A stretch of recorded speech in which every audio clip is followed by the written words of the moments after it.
Hello everyone, आज के session में हम जानने वाले हैं आपके यूपीएससी में एक नई वैकेंसी आई है जो कि combined state agriculture services examination 2024 से रिलेटेड है। इस पूरे वीडियो में हम जानने वाले हैं कि आयु क्या रहेगी, योग्यता क्या रहेगी, आवेदन तिथि क्या रहने वाली है, टोटल पोस्ट ऑफ वैकेंसी क्या रहने वाली है, सिलेबस क्या रहने वाला है। तो सब कुछ जानकारी जो है मैं आपको इस वीडियो में प्रोवाइड कराने वाली हूं। अगर आप चैनल पे पहली बार आ रहे हैं तो चैनल को सब्सक्राइब जरूर से कर लीजिएगा और साथ ही पूरा वीडियो देखने के बाद भी अगर आपका कोई भी क्वेश्चन बचता है तो आप जरूर से कमेंट सेक्शन में कमेंट लिख के जाइएगा। चलिए शुरुआत करते हैं सबसे पहले जानने की कि Uttar Pradesh public service commission अभी हाल ही में इसकी वैकेंसी निकली है और 10 अप्रैल 2024 से इससे फॉर्म भराना शुरू हो गए हैं जो कि 10 मई 2024 तक भराने वाले हैं। पूरा का पूरा एक महीने का समय आपको इसके अंदर मिलने वाला है। अगर हम फीस की बात करें तो टोटल 125 रुपीज जो है आपको फी पे करना पड़ेगा। साथ ही अगर आप SC और ST कैटेगरी से बिलोंग करते हैं तो आपको 65 रुपीज मात्र पे जो है इसके अंदर करना पड़ेगा। इसके साथ ही अगर पोस्ट ऑफ वैकेंसी की बात करें तो 268 जो है इसके अंदर पोस्ट रहने वाली है। अप्लाई मोड की अगर हम बात करें तो आपका ऑनलाइन ही रहने वाला है, यानी कि आवेदन जो है आपको ऑनलाइन ही करना पड़ेगा। इसके साथ अगर हम वैकेंसी के बारे में देखें ना तो ये वैकेंसी बहुत कम है, पर अगर हम सब यही चीजें सोचेंगे कि वैकेंसी बहुत कम है तो आप सोच के चलिए कि बहुत सारे स्टूडेंट के माइंड में आएगा कि वैकेंसी कम है, हम फॉर्म नहीं भरें। तो आप जरूर से फॉर्म भरिएगा, आपका सिलेक्शन जरूर हो सकता है अगर आपकी तैयारी अच्छी खासी है तो, ठीक है।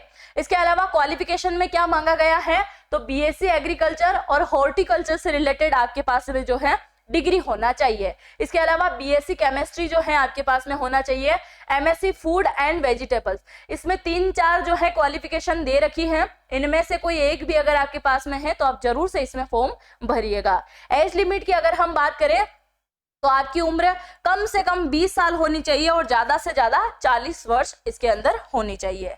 चलिए नेक्स्ट है कि सिलेक्शन प्रोसेस क्या रहने वाली है। तो सिलेक्शन प्रोसेस में केवल 3 ही चरण रहेंगे, प्री, मेंस और इंटरव्यू। यानी कि प्री एग्जाम केवल आपको पास करना होगा, मेंस आपकी मेरिट तय करेगा और तीसरा होगा आपका इंटरव्यू जो कि साक्षात्कार। सबसे अच्छा यही होता है कहीं ना कहीं, है ना। चलिए इसके अलावा प्री एग्जाम में सिलेबस आपका क्या क्या रहने वाला है ये थोड़ा सा आप देख लीजिए कि प्री अगर आप एग्जाम की तैयारी करते हैं तो जनरल स्टडीज आपका बहुत अच्छा होना चाहिए, यानी कि GK आपका अच्छा होना चाहिए जिसमें ज्योग्राफी हो गया है, इंडियन हिस्ट्री हो गया है, करंट अफेयर हो गया है, आर्ट एंड कल्चर हो गया है। तो सब कुछ जो है क्वेश्चन आपके इसके अंदर आने वाले हैं। और दूसरा सब्जेक्ट रहेगा आपका एग्रीकल्चर, यानी कि प्री के लिए केवल आपको 2 ही सब्जेक्ट प्रिपेयर करने हैं, एक तो GK आपको अच्छा पढ़ना है, दूसरा आपको एग्रीकल्चर अच्छा पढ़ना है। अगर हम क्वेश्चन की बात करें तो 40 इसमें आएंगे जनरल स्टडीज में और 80 आपके आने वाले हैं एग्रीकल्चर के अंदर। यानी टोटल जो है 120 क्वेश्चन आपके आने वाले हैं और आपको टाइम जो है कितना दिया जाएगा, 120 मिनट का टाइम इसके अंदर मिलेगा। 100 नंबर का ये रहने वाला है और 200 नंबर का ये रहने वाला है। साथ ही एक चीज आप यहाँ याद रखिएगा, 0.33% जो है आपकी माइनस मार्किंग यहाँ पे होने वाली है, ठीक है।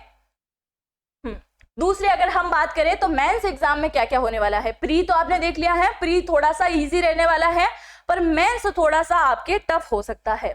इसमें देखिए जनरल हिंदी आपको अच्छे से प्रिपेयर करना पड़ेगा, साथ ही आपको ट्रेडिशनल आर्ट एंड कल्चर भी पढ़ना पड़ेगा। इसमें 100 नंबर का रहने वाला है, 2 घंटे का समय आपको पूरा मिलने वाला है। दूसरा ऑप्शनल सब्जेक्ट रहेगा, ऑप्शनल में आप कुछ भी ले सकते हैं, इंडियन हिस्ट्री ले सकते हैं, मैथ्स अच्छे से आपकी अगर कंप्लीट है तो आप मैथ्स ले लीजिए, हिंदी अगर अच्छे से है तो हिंदी ले लीजिए, ज्योग्राफी, जो भी सब्जेक्ट आपका बेस्ट है। आगे मैं आपको ऑप्शनल सब्जेक्ट भी बताने वाली हूँ कि ये आपके ऑप्शनल सब्जेक्ट हैं, इनमें से आप चूज कर सकते हैं। टोटल 300 नंबर का पेपर रहने वाला है और इन सभी को करने के लिए आपको 5 घंटे का समय मिलेगा क्योंकि आपको डिटेल वाइज चीजें को लिखना पड़ेगा।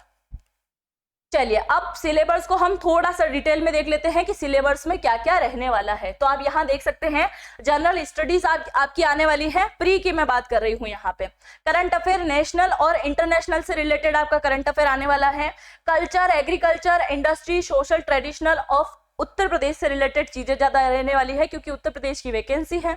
तो उत्तर प्रदेश की चीजें भी यहाँ पे ज्यादा आएगी, है ना। General science, Indian history, national movement आपके आने वाले हैं, agriculture, commerce, trade, Indian economic, social development, politics, governance, ये सारी चीजें जो है आपकी किसमें आने वाली हैं, जीके के अंदर आने वाली है।